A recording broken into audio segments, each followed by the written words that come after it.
What's up, everybody? This is Eric from the Hatchback Recording blog. I have a question for you guys. Do you ever take pictures with your cell phone? Crazy, right? Who knew you could do that? I'm just messing with you. I know everyone takes pictures with their cell phones. We take pictures more with our phones than we do with a regular camera anymore, right? I mean, my Facebook feed is flooded with pictures. Oh, there's little Jimmy eating some peas. Oh, there's little Kimmy eating some smashed carrots. Do I know this person? So the question is, what's setting your pictures apart from everybody else's? Do you think your pictures could look a little better than they do? When people know you took a picture with your cell phone, they immediately write it off as amateur. What's great is when you can post a picture and people don't know you took it with your cell phone because it looks awesome.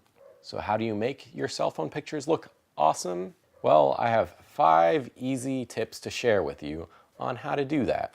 Now, these are going to be practical tips that you can use on practically any smartphone camera. I'm not going to go into depth detail on any specs of any one phone or the settings of your phone, because by the time you watch this, they'll probably have a new one out anyway. iPhone 11 is invisible! So 5 practical tips that you can implement to make your pictures stand out from the rest and look a little bit better. Number 1, and this is a huge pet peeve of mine, make sure your pictures are in focus. You know, your phone has like 1,000,000 megapixels now. What's the point if your pictures are blurry? This drives me nuts when I take pictures. I can take a picture and everything about it will be perfect and it'll be slightly out of focus and I won't post it on Facebook. Honestly, it embarrasses me. This is automatically going to set your photos apart from looking amateurish to looking pro, is if your subject is in focus. I don't know how many times I look at people's pictures that they took with their cell phones. Oh, it's an adorable picture of my dog eating some Oreos. That's not healthy. Dogs can't eat chocolate.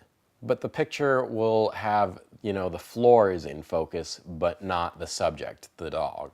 If you take half a second to make sure your subject is in focus, your pictures are going to look phenomenally better. If you take nothing else from this video, take that with you. Pretty much every cell phone now has a feature where you can just tap the subject that you want in focus and it'll focus it for you.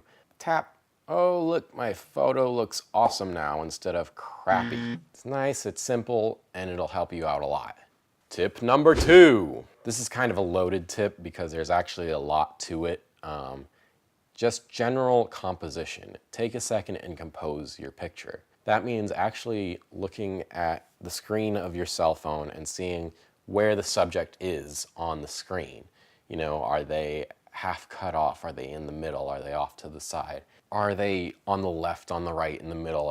Is their face half cut off? What matters most is that where the subject is in the picture is there because you wanted them to be there, not because that's just where you happened to point your camera.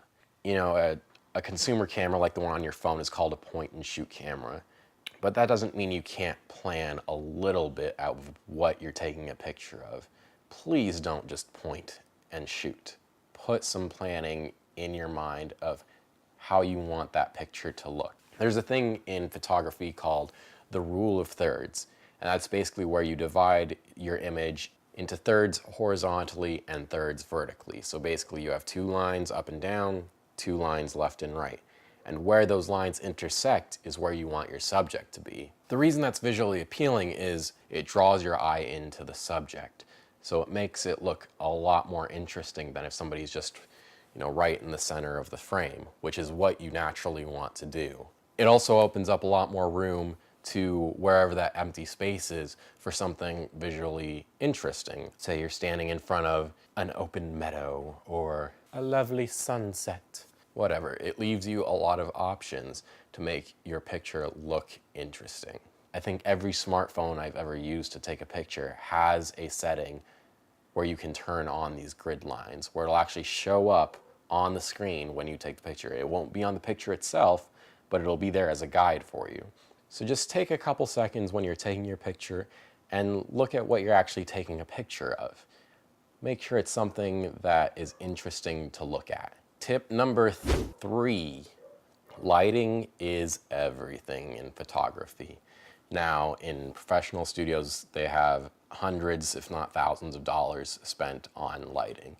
When it comes to taking a picture with your cell phone, it's a pretty basic principle you have to remember. Make sure there's light in front of what you're taking a picture of. Now, if you're taking a picture of this beautiful sunset, the sunset is the light, so that's fine. But if you're taking a picture of that beautiful sunset with you and your significant other sharing a smooch in front of it, are we in the frame?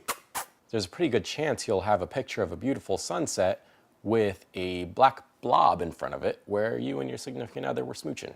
Because there's no light on you. It's all back there in that sunset. So you need some lighting in front of you to shine on you so you can see you. Now that's a pretty specific example. Any other time, it's pretty straightforward where the light is. It's either the sun or a light in your house or wherever you are inside. So just make sure that that light is in front of whatever you're taking a picture of. Number 4, give yourself some options. These are digital cameras in your cell phone now. You don't have to stick some film in there. I can't get the film inside.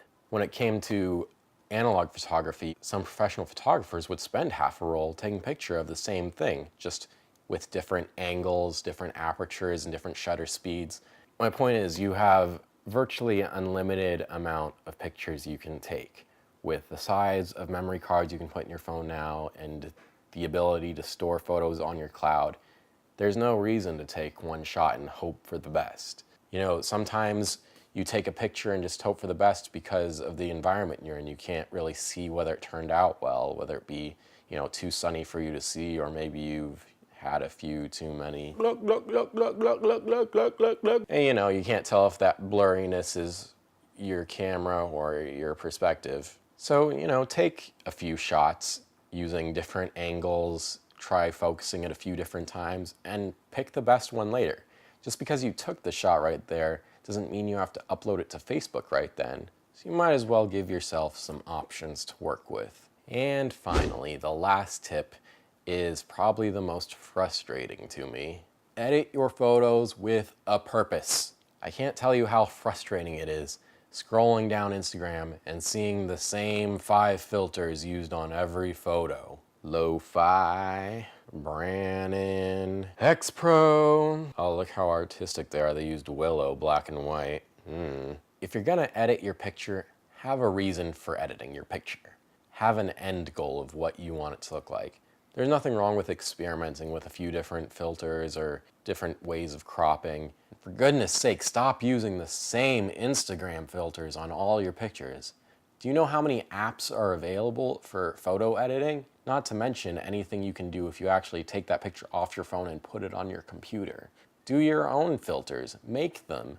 Crop your photos to be more visually interesting using composition. Put forth a little bit of effort to make your photos interesting and not look like everyone else's. You might think adding that Nashville filter will make your photo unique and stand out from everyone, but the fact is that's what everyone else thinks too.